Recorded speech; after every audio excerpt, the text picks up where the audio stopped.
जी, अवाम के सवाल की तरफ चलते हैं। अस्सलाम वालेकुम मैम। वालेकुम सलाम। मैं फ़ारूक अब्बास बुखारी बोल रहा हूँ। सारा बकरा जो खा जाते हैं वो है। चलो अच्छा मैंने देख लिया।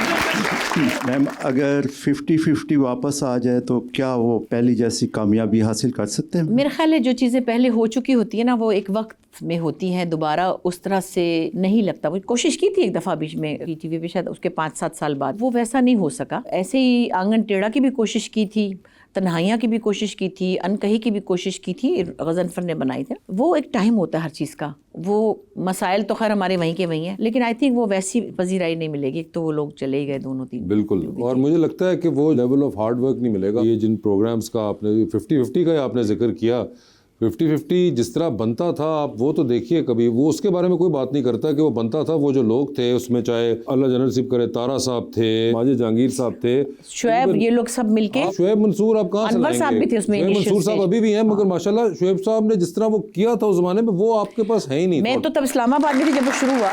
बिल्कुल। और 50-50 का मतलब क्या था कि हाफ म्यूजिक होता था, हाफ कॉमेडी होती थी।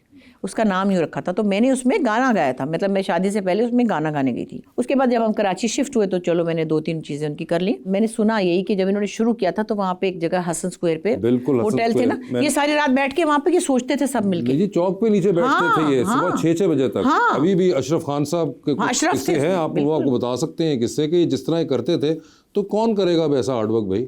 कोई नहीं। ये आपसे वो वाला नहीं होने वाला। बस उनकी अच्छी यादें ही रह जाए उन चीज़ों की। बिल्कुल, ये वो कमाल था जो वो लोग कर गए। इस वक्त की जनरेशन और मेरी जनरेशन के अंदर भी हमारे पास वो है ही नहीं। जैसे कहते हैं, वो स्लैंग वर्ड यूज़ कर रहा हूँ, हमारा वो पता ही नहीं है कि हम ये काम कर सकें। साहब जो बात है, हमारे पास ना टाइम शाइम तो छोड़ दें आप। तो ये वो वाले लोग और थे, वो काम कर गए। ये अब तो इंस्टेंट काम है। आप इंस्टेंट नूडल खाते हैं, आप लोग इंस्टेंट तस्वीर लगाते हैं फिल्टर के साथ। आप लोगों से कहाँ मेहनत होनी है? प्रोसेस आपने इतना ईजी कर दिया कि अब आपसे वो ना उस डेप्थ की चीज़ नहीं निकलनी। ये मसला है। जी मैडम।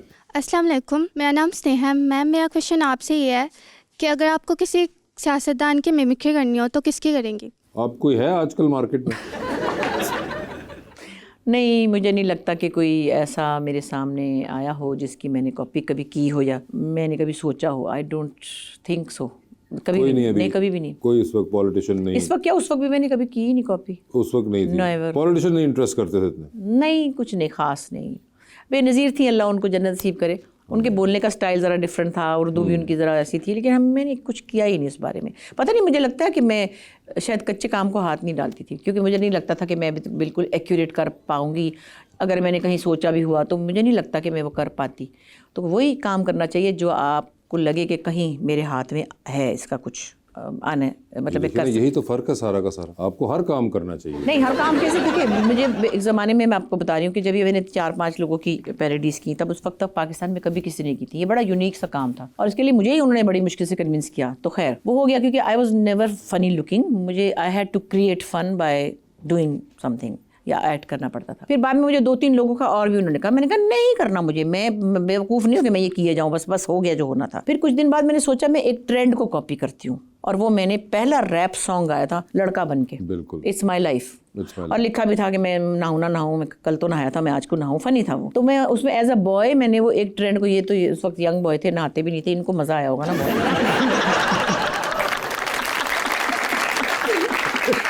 ऐसे बच्चे नहाते नहीं ना थे उस ज़माने में। जी जी।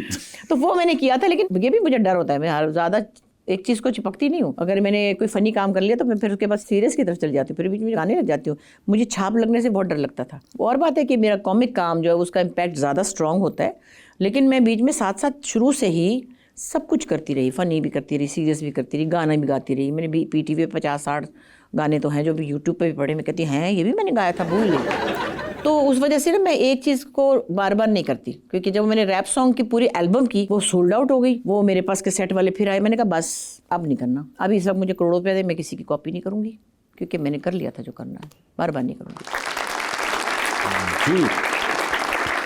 अस्सलाम वालेकुम, मेरा नाम ईमान है। मेरा आपसे क्वेश्चन है कि आपने बहुत ज़्यादा काम किया इंडस्ट्री में, आपके पास इतना फेम है, आपको कैसा फील होता है कि आपको पता है कि आप बहुत फेमस हैं? ये बताएं, बड़ा पर्टिनेंट सवाल किया बच्ची ने कि कैसा फील होता है वो, क्या फेमस होने का मामला है सारा। सॉरी टू से, ऐसा तो नहीं लगेगा कि मैं बड़ी कोई मगरूर टाइप हूँ, नहीं। It's a way of life now. अब मुझे आदत पड़ गई है कि आप सबकी नज़रों में जो प्यार है ना, उसकी मुझे आदत। योर टर्मिनोलॉजी ये उस जमाने की इन्फ्लुएंसर थी और जिनके तकरीबन कोई 20 मिलियन फॉलोअर्स थे। अस्सलाम वालेकुम। मेरा नाम मीरब है। मेरा सवाल मैम से है कि वो कौन सा ड्रामा था जिसने आपको बहुत ज़्यादा फेमस कर दिया?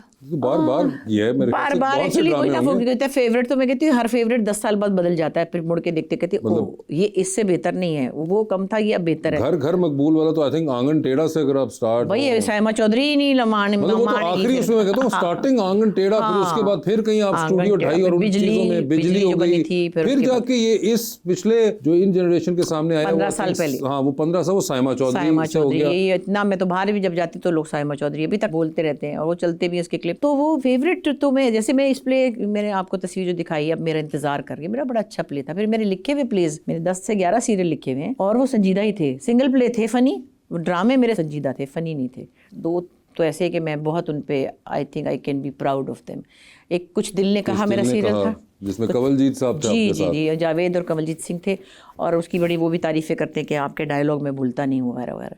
एक और था दिल है छोटा सा, जो स्पेन में शूट हुआ था, उसमें मैंने एक्ट नहीं किया था, मतलब मैं थोड़े इशू बेस्ड ड्रामे लिखती थी। मैंने एक प्ले लिखा था जो अयूब खावर ने डायरेक्ट किया था, जो हमारे बड़े डायरेक्टर भी हैं, शायर भी हैं, प्यारे दोस्त भी हैं। वो मैंने लिखा था लाहौर की म्यूजिशियंस फैमिली के ऊपर। तो उसके ऊपर था जो कि म्यूजिक पे मेरी थोड़ी बहुत चूंकि नज़र है या मेरी नॉलेज है। सरंगी नवाज के एक बेटे पे लिखा था जो पॉप सिंगर थे और वो इसको ओन नहीं करना चाहते थे कि मैं सरंगी वाले का बेटा हूँ और मैं उसकी माँ थी। तो उसके ज़रिए मैंने बहुत सी सोसाइटी की चीज़ों को एड्रेस किया। तो मेरा हमेशा होता था कि कोई ऐसी बात सोच के लिखी जाए जो थोड़ी सी डिफरेंट हो और वो हमारे माशरे का हिस्सा हो, तो वो मुझे बड़ा पसंद है।